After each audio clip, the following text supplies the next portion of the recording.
หมากแตกที่ใส่เอเดพีที่โคลัมเนี่ยตั้งโคลัมไว้กับว่าร้องได้เป็นจุ่มเลยได้หูเอดีก็เลยตามไว้เขานี่ผู้ก่อการให้ก็คาได้หยุบยำบาคำต้นนี้สังพวกหมากแตกนะคำต้นนี้จุ่มเลยจุ่มเบอร์ในคำพันนี้ค่ะเอาจีเวงเขาตายเขาหย่ำพันนี้เขาเดนนี่ฮะนี่โคลายนี่เป็นอาจารย์เขาคำพันนี้เบิร์นมันบ่เป็นเบิร์นในคำพันนี้เฮ็ดสั่งไว้เอาพวกเขาได้ลาดลองเบิร์นในเขาได้อ่อนๆเขาเดียมฮัดบอกว่าจุ่มไปจุ่มในเฮ็ดเขาเป็นผู้ก่อการให้ในคำพัดวากันนะต่มหรือปลองในจองสู้ยุ่มเพราะอะไรเมื่อพวกอะไรขอได้มาลาดอ่ะข้าวยุ่มยำมาดีจังไหนมาดีนี่ผ่ามาดีนี่อาศิษย์แอดไปลาดเขาว่าลามแล้วว่าดีลาดจังหือซ้ำทางลองนึงว่าปลองจุ้มเถียนนี่ข้ามจะเลยว่าจังอย่างปลองก้อยกับคาริมาลาลองเตมัน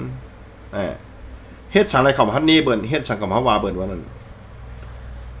อันปลองเอาก้นใต้กับตายเปียดก็ปืนกระต่างนี่เขากรมพันตักเสงเนาะกำได้เปิ้นมันขึ้นกระต่างดีอาชีพอาชีพก็ขึ้นมือคู่มือนักปะทองมือตัวในพื้นที่ก็เขานี่ช่างหละเขาเนี่ยอาชีพได้พูดเปลี่ยนนาทีเขาเนี่ยจะเมื่อนั้นพูดเปลี่ยนมือปะทองเนี่ยเขาก็อ่อนเปิ้นมาห่อเฮอลึกๆอันนี้ใครนี่ลองปืนแก็บมันเนาะห่อลึกๆดอกโคไลบอลมาดาปอจานกำได้ทราบว่าของมาดาปอจานปอจานเนี่ยมันจะมีโคไลจุ่มเดี๋ยวจ้าอันบึ้มเกี่ยวเขาก็มีตั้งน้ำอันเขาขอนึกเป็นตีเบิ้ลกล้วยกับว่า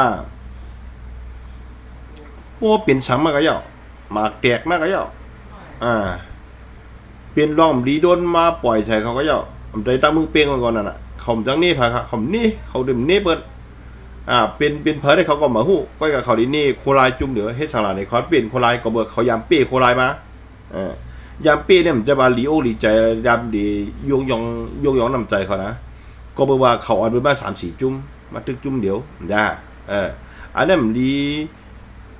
ยองน้ำใจสิค่ะอันเป้ก็สมินใต้อย่างกันก้อยมีพรดีสังอิดก้อยกาวันเมื่อไหนอันเท่ากับโฮมบนเสร็จแล้วมาวันเมื่อไหนอวยหลีเขาเนี่ยวันเมื่อไหนเขาต้วยสูเหมือนหือจองสูหูเขาได้ลาดในหูได้จุ่มเป็นผีได้เขาต้วยสูในเหมือนเรื่องหนังเมียงม้วนไงนะเขาไปกาคันสิอีกตั้งดีวันหนึ่งตับซึกผีในเฮ็ดมันตั้งมันหมดนะจุ่มลุกขึ้นเนี่ย61 ปีจ้ะเขาตายเฮ็ดวันเกิดเลยวันในบนรูปว่ามุมมาเจ้าอย่างเนาะจะไม่เขียวหนึ่งนั่นกำได้บอลองก็มีบมาต่างหนึ่งเกากาก็มีบมาทางต่างหนึ่งเปิ้นมีบมากกูต่างๆวันเมื่อไหร่จางเฮ็ดเสือดีกะหาเพิ่นก็กาเกากาก็มันมีความดีตับเปิ้นเนาะลูก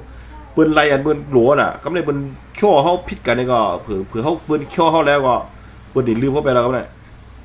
ดังที่ว่าเป็นเมืองเฮาเมืองไต้เนี่ยป้อสูวนลึกๆสูก็ดีฮู้ป้อสูวนว่าอันอยู่ในจุกมันและมีน้ำมีตาเนี่ยสูรูเขาบันตั้งลอยเตยเลี้ยงไว้พวกเทวาสูกับเป็นคาเจอร์บนอะไรอยู่ในจุ่มใหญ่สูงได้หลอกสำกวนหูม่านหมดเลยใช่ป่ะไม่ได้หลอกสำกวนหูมันขึ้นสั่งยุ่งกับด้วยอะไรอันข้าววันเนี่ยสูอยู่ในจุ่มเมียเปลี่ยนสีเนี่ยข้าวดังมาหลายปีเนี่ยจวนสูว่าเต็มบางเครื่องกันจ้าในจุ่มเต็มเมื่อนั้นว่าอาชีพเอาน้ำเย็นจ้าจีเต้เนี่ยมือเขาเอาน้ำเย็นในปอทอเนี่ยตัวยอดซึกในมือปั่นขุนสารในมือเอามือผมเขานะตั้งแสงเจียวเนี่ยมือผมเขาว่าเขาแล้วน้ำเย็นตั้งมันกูมันมัดตึกเขาเนี่ยเจ้าเนี่ยกูตึกเถื่อนลองน้ำเย็นเท่าเนี่ยผมเลย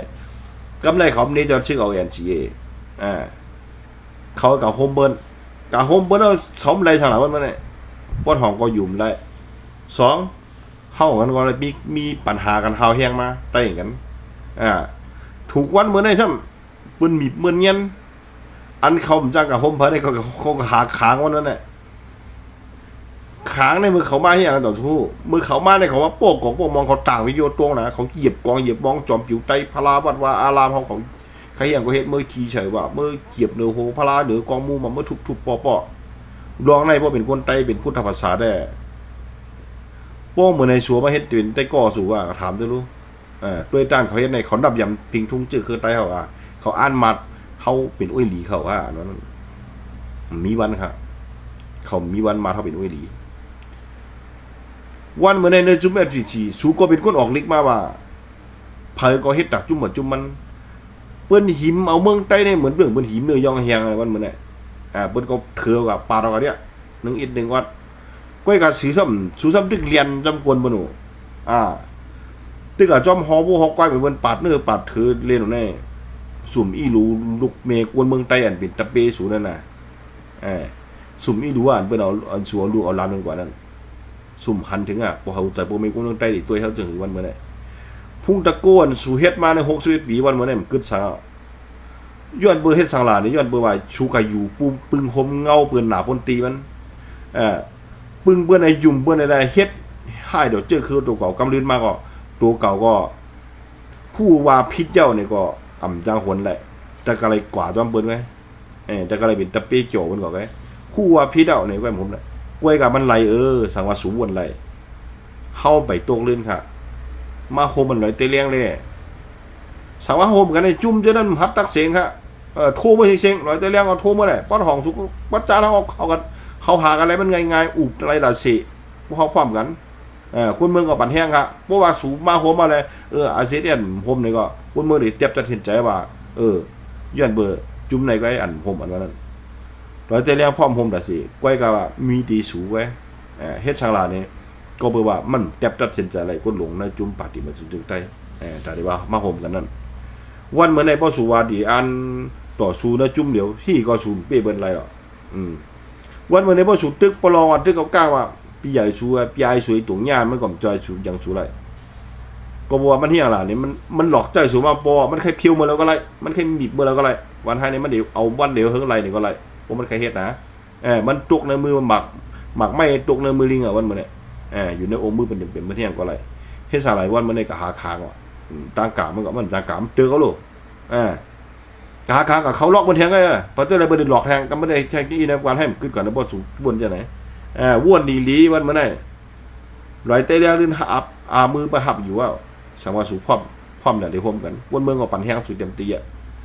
ลองข่าวลองเซ่เนี่ยใต้ในข่าวมีใครปั่นแห้งสูกวนสังวาสูโฮมกันไรนะวันเมื่อไหร่โฮมกันอะไรขึ้นเมื่อปนหอมขึ้นใจกันเฮ็ดใจกันสร้างใจกันเกลียดเคขึ้นจองสูฮัดเฮ็ดจองชื่อฮัดตัดสินใจกำลืนมาเดมมีสังในจุ่มเด็กกึดจื้อกับกึดว่าจะlàmอยู่ก็มาสูงค่ะ